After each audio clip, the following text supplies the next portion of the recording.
শিরের শারদ প্রাতে বেজে উঠেছে আলোকমঞ্জিত, ধরণীর বহিরাকাশে অন্তরিত।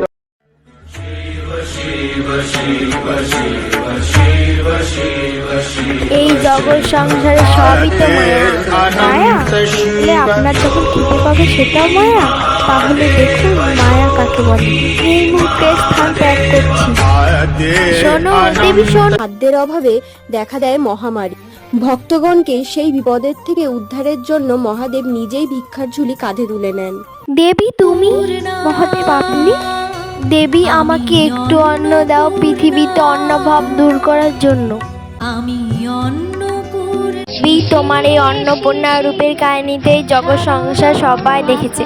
দেবী তোমার মহিষাসুর মন্দিনী রূপের কাহিনীটা আর একবার শোনাও। শুনুন তবে। তিনি হবেন দুর্গা, দুর্গতি নাশিনী, মহিষাসুর মর্দিনী।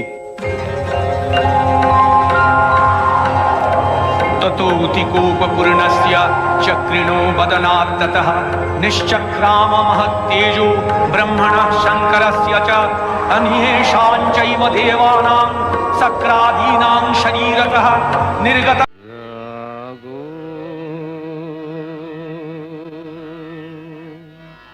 তুমি যা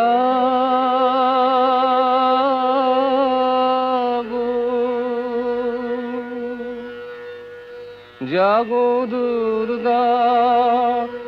হে দেবী তুমি তো সাধারণ সুন্দরী নও। মহিষাসুর তোমার রূপের প্রতি তীব্র আকর্ষণ করছে। নিকটে এসো, আরো নিকটে। ওরে মূর্খ দুর্মতি, এই বিশ্ব ব্রহ্মাণ্ডের ধারণ কর্ত্রী আমি। তুই সেই ধারণ রূপী মাতাকে কামনা করিস? আমার প্রতি এই আকর্ষণ তোর ক্ষণকালের জন্য না রূপান্তরিত হয়। কি বললে দেবী? আকর্ষণ? তাকে যত দেখছি তত আমার বাসনা তীব্র হয়ে যাচ্ছে।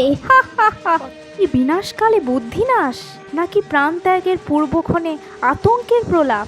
শেষবারের মতো বলছি, কিসের বিনিময়ে তুমি আমার প্রণন্ন হবে? ওরে দুরাচারী, তোর অন্তিম কাল আসন্ন।